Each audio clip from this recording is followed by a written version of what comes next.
Assalamualaikum warahmatullahi wabarakatuh. Selamat pagi anak-anak. Bagaimana kabarnya? Ya, mudah-mudahan saya harap adik-adik semua dalam keadaan sehat walafiat dan selalu dalam lindungan Allah Subhanahu wa taala. Dan untuk pertemuan hari ini, sebelum kita memulai pembelajarannya, saya berharap juga kepada adik-adik supaya tetap semangat ya ketika mengikuti pembelajaran jarak jauh ini atau pembelajaran daring. Dan sebelum saya memulai pembelajarannya, saya menghimbau kepada adik-adik semua ketika mengikuti pelajaran saya, khususnya pada mata pelajaran fikih, untuk membuka buku LKS dan buku paketnya masing-masing, yaitu buku LKS fikih dan buku paket fikihnya, supaya nanti apa yang saya sampaikan adik-adik juga bisa mencocokkan langsung di bukunya masing-masing. Dan selain itu juga saya menghimbau kepada adik-adik semua ketika mengikuti pelajaran saya nanti untuk tidak men-skip videonya ya, supaya apa yang saya sampaikan bisa adik-adik terima keseluruhannya nanti. Kemudian memasuki ke pembahasan pada hari ini, kita belajar fikih, yaitu sudah memasuki ke bab yang keempat ya, yaitu dengan judul dekat kepada Allah Subhanahu wa taala dengan berzikir dan doa di sini. Nah, untuk pada hari ini, pada bab ini nanti kita akan membahas seputar zikir itu apa, kemudian doa-doanya juga seperti apa. Dan untuk lebih lanjutnya, mari kita simak videonya bersama-sama. Jadi apa yang kalian ketahui tentang zikir?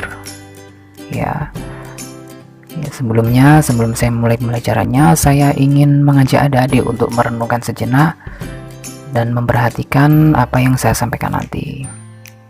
Jadi apa yang adik-adik ketahui tentang zikir itu, apakah dengan merenungkan saja atau dengan meminta kepada Allah Subhanahu wa taala, atau kita berserah diri atau tunduk kepada Allah Subhanahu wa taala. Nah, namun untuk sebelum memasuki pembahasannya yang lebih lanjut, perlu kita ketahui ya terkait dengan bab zikir ini atau bab 4 ini, yang perlu kita ketahui pertama kali yaitu kita perlu ketahui mengenai kompetensi dasar dari bab 4 ini, yaitu yang pertama, mengamalkan zikir dan doa sebagai bukti ketaatan pada ajaran Islam. Kemudian yang kedua, menjalankan perilaku santun dan optimis sebagai implementasi dari pemahaman tentang zikir dan doa setelah sholat. Kemudian yang ketiga, menganalisis keutamaan berzikir dan berdoa setelah sholat. Dan yang terakhir atau yang keempat, mengomunikasikan hasil analisis tentang keutamaan berzikir dan berdoa setelah sholat.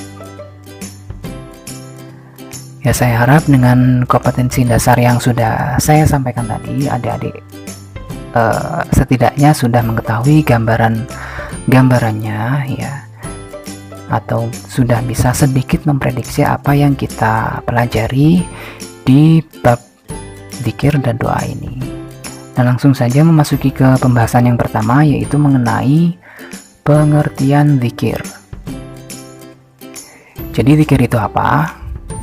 Zikir itu berasal dari bahasa Arab yang bunyinya az-zikru, yang artinya sebuah aktivitas ibadah dalam umat muslim untuk mengingat Allah dengan menyebut dan memuji nama Allah. Itu adalah seputar pengertian zikir secara bahasanya.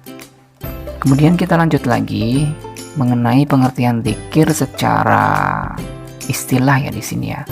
Jadi secara bahasa di sini, maksudnya di sini secara keseluruhannya atau secara istilahnya, zikir memiliki arti menyebut, mengingat atau berdoa. Dan kata zikir ini juga berarti memori atau pengajian. Dan dalam bahasa agama Islam,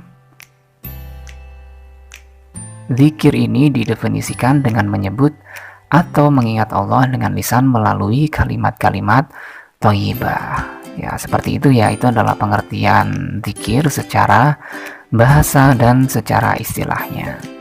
Kurang lebihnya pengertian zikir adalah seperti itu. Lanjut ke pembahasan selanjutnya. Di sini masih pengertian zikir. Jadi zikir kepada Allah Subhanahu wa taala, maksud saya di sini, zikir kepada Allah Subhanahu wa taala dapat dilakukan dengan melafadzkan kalimat-kalimat thayyibah. Nah, kalimat thayyibah ini seperti apa? Ya, yang pertama yaitu bisa kalimat takbir atau Allahu Akbar di situ ya. Kemudian kalimat tahmid yaitu alhamdulillah, dan kalimat istighfar yaitu astaghfirullahaladzim. Ketiga kalimat tersebut adalah salah satu atau termasuk contoh kalimat zikir yang dianjurkan dalam syariat Islam. Kemudian zikir dengan menyebut nama-nama Allah ini atau sifat-sifatnya, ini hukumnya adalah sunnah. Jadi kesimpulannya, ketika kita setelah melaksanakan sholat dan ketika melaksanakan zikir di situ, kita sudah banyak mendapatkan pahala ya, karena zikir ini atau menyebut kalimat thayyibah setelah melaksanakan sholat atau mungkin di situ di luar sholat, itu hukumnya adalah sunnah. Dan jika di sini sudah dihukumi sunnah, maka apabila kita mengerjakannya, maka kita akan mendapat pahala dari Allah Subhanahu wa taala. Jadi sangat mudah sekali ya untuk mendapatkan pahala itu. Jadi cukup kita dengan berzikir setiap waktu, atau mungkin di situ lebih afdolnya setelah melaksanakan sholat, kita sudah bisa mendapatkan pahala.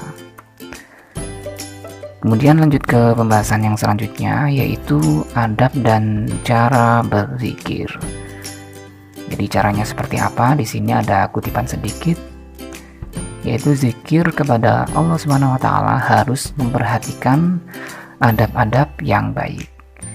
Dan adab-adab yang baik ini ketika berzikir itu disebut dengan istilah tadarru ya, atau merendahkan diri kepada Allah Subhanahu wa taala. Dan adapun adab-adab berzikir adalah sebagai berikut. Nah, jadi disimak terus pembahasannya supaya adik-adik tidak tertinggal sedikit pun tentang pembahasan pada hari ini. Jadi adab dan tata cara berzikir itu yang pertama, adab-adabnya bersikap tadarru ya, seperti tadi yang saya sampaikan, atau merendahkan diri kepada Allah Subhanahu wa taala. Kemudian yang kedua, bersikap tawadu atau merendah hati kepada, maksud saya di sini bersikap tawadu atau merendahkan hati dengan dipenuhi kepasrahan kepada Allah Subhanahu wa taala. Dan yang ketiga, dilakukan dengan perasaan khauf atau takut kepada Allah Subhanahu wa taala, atau yang di sini yang keempat, dilakukan dengan penuh kelembutan dan secara sirri atau pelan-pelan. Kemudian yang terakhir yaitu penuh kekhusyukan agar mendapat ridho dari Allah Subhanahu wa taala. Nah, itu adalah beberapa adab ya di sini ya, bukan adab. Adab melaksanakan zikir atau berzikir kepada Allah Subhanahu wa taala. Kemudian lanjut ke pembahasan selanjutnya, yaitu cara berzikir. Cara berzikir di sini dibagi menjadi 3 bagian, yaitu yang pertama zikir dengan hati, dan ini bisa dilantunkan ya di dalam hati, kita bisa mengangan-angan ya, atau berzikir dalam hati di situ. Kemudian yang kedua, zikir dengan ucapan atau lisan. Nah, ini tata caranya adalah mengucapkannya ya, seperti ketika kita ingin berzikir dengan lisan dengan astaghfirullah atau istighfar, maka kita harus melantunkan lafadz astaghfirullah tersebut. Dan yang ketiga di sini zikir dengan perbuatan. Nah, pengertiannya zikir dengan perbuatan di sini adalah kita melaksanakan atau menjalankan perintah-perintah Allah ya. Nah, itu adalah termasuk perbuatan berzikir yang diterapkan dengan perbuatan. Maksud saya di sini zikir yang dilakukan dengan perbuatan, yaitu dengan melaksanakan perintah-perintah Allah Subhanahu wa taala. Kemudian kita lanjut lagi ke pembahasan selanjutnya. Di sini ada lafadz zikir sesudah sholat ya. Jadi apa saja lafadz-lafadznya, yaitu yang pertama kita membaca Astaghfirullahaladzim, la ilaha illa wal hayyul qayyumu wa atubu ilaih. Kemudian dilanjut dengan Allahu akbar kabira walhamdulillahi katsira wa subhanallahi bukratan wa asila. Kemudian dilanjut dengan lafaz la ilaha illallah wahdahu la syarikalah lahul mulku wa lahul hamdu wa huwa ala kulli syai'in qadir. Kemudian dilanjut lagi la haula wa la quwwata illa billahil aliyyil azim. Dan selanjutnya kita membaca doa Allahumma antas salam wa minkas salam wa ilaika ya'udu salam wa hayyina rabbana bisalam wa adkhilnal jannata darussalam tabaraka rabbana wa ta'ala tabarakta rabbana wa ta'alaita ya dzal jalali wal ikram. Dan setelah lafaz tersebut dilantunkan, kita susul dengan lafaz Allahumma a'inni ala dzikrika wa syukrika wa husni ibadatik. Dan disusul dengan ayat kursi ya di sini ya, yang bunyinya Allahu la ilaha illa wal hayyul qayyum la ta'khudhuhu sinatun wa la naum lahu ma fis samawati wa ma fil ard man dzal ladzi yashfa'u 'indahu illa bi idnih ya'lamu ma baina aydihim wa ma khalfahum wa la yuhituna bi syai'in min 'ilmihi illa bima syaa wasi'a kursiyyus samawati wal ard wa la ya'uduhu hifdzuhuma wa huwal 'aliyyul 'azim. Selanjutnya disusul dengan doa Allahumma inni as'aluka ilman nafi'a wa rizqan thayyiba wa amalan mutaqabbala. Nah, itu adalah beberapa doa-doa setelah sholat ya, dan ini sifatnya kondisional ya, tidak harus seperti apa yang saya tampilkan tadi. Jadi tergantung di situ kebutuhan kita ya. Jadi apabila di situ kita menginginkan rezeki yang banyak ketika berdoa setelah sholat, ya kita menggunakan doa tersebut ya. Apabila di situ kita berhajat ingin dimudahkan segala urusannya, maka doanya juga sesuai dengan apa yang kita hajatkan. Jadi sifatnya kondisional, tidak seperti maksud saya di sini bisa berubah-ubah ya, sesuai dengan kebutuhan kita ketika kita berhajat kepada Allah Subhanahu wa taala. Kemudian di sini pembahasan yang terakhir mengenai manfaat berzikir, yaitu yang pertama dapat menenteramkan hati, kemudian yang kedua dapat menimbulkan kesabaran, dan yang ketiga menambah pahala dan rasa kasih sayang kepada sesama, dan yang terakhir menimbulkan atau menciptakan sifat berhati-hati dalam diri kita masing-masing. Jadi itu adalah beberapa